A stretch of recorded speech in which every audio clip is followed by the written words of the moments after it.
आदरणीय मेरे प्रिय दोस्तों, भक्तों और श्री राम प्रेमियों, धनुष भंग करने का वृतांत प्रभु श्री राम के द्वारा कैसा रचित हुआ है, यह सूर रामचरितावली में अपनी पद संख्या 10 में भक्त कवि सूरदास जी ने दिया है।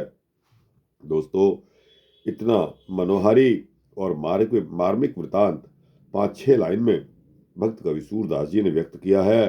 पहले आपको उनकी रचना सुनाऊंगा, उसके पश्चात उसका भावार्थ आपके समक्ष रखूंगा। दोस्तों, सर्दी जुकाम होने के कारण टेम्परेचर में भी आपको यह रचना सुना रहा हूं। कृपा करके इसको लाइक और सब्सक्राइब कर देना। दोस्तों, बिना समय गवाए आइए इस वृतांत को शुरू करते हैं।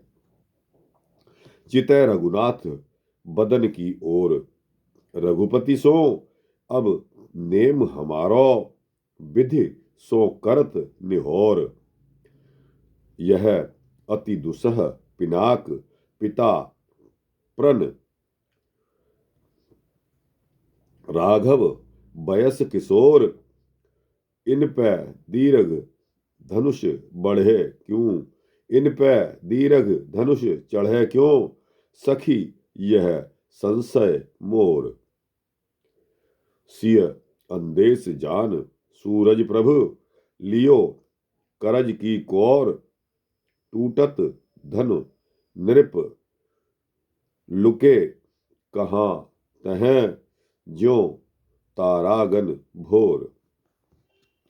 चितै रघुनाथ बदन की ओर, अर्थात श्री जानकी श्री रघुनाथ जी के मुख की ओर देखकर विधाता से निहोरा करती है कि हमारा नियम यानी कि विवाह का मेरा निश्चय तो अब श्री रघुपति से ही है।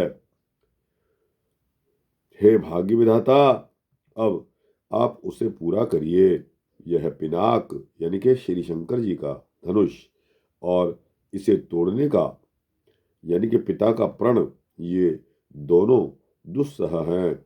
बड़ी कठिनाई से धनुष किसी से कदाचित ही उठ पाता। श्री राघव अपनी किशोरावस्था के अत्यंत सुकुमार हैं।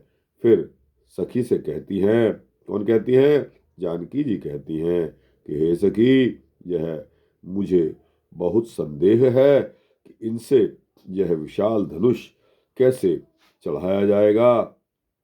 सूरदास जी कहते हैं कि प्रभु ने श्री जानकी जी का यह असमंजस जान करके हाथ के नख की नोक पर धनुष उठा लिया और चढ़ाकर उसे तोड़ दिया। धनुष के टूटते ही स्वयंवर सभा में आए हुए सभी नरेश राजा लोग जहां तहां इस प्रकार छिप गए जैसे सुबह होने पर तारे छिप जाते हैं। दोस्तों, कितनी सुंदर गागर में सागर भरने वाली बात कही है।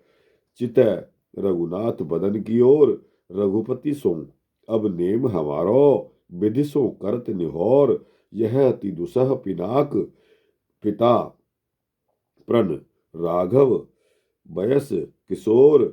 इन पे दीर्घ धनुष चढ़े, इन पे दी इन पे दीर्घ धनुष चढ़े क्यों, सखी यह संशय मोर।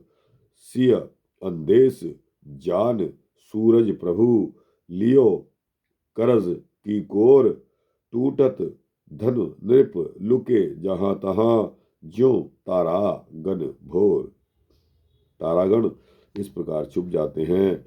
सुबह होने पर धनुष के टूटते ही सब के सब नरेश इधर उधर छिप गए। तो दोस्तों, यह सूरदास जी की एक छोटी सी रचना जो कि सूर रामचरितावली की में दी गई है, आपको कैसी लगी? अच्छी लगी हो तो इसको लाइक और शेयर करते हुए अपने दोस्त, भक्तों, मित्रों, सहयोगियों को अवश्य भेजें। कमेंट सेक्शन में इसका अपनी राय अवश्य दें और इस चैनल को सब्सक्राइब कर देंगे तो आपको इसी तरह के सूक्ष्म भक्ति वृत्तांत मिलते रहेंगे। जय श्री राम, जय श्री राधे श्याम।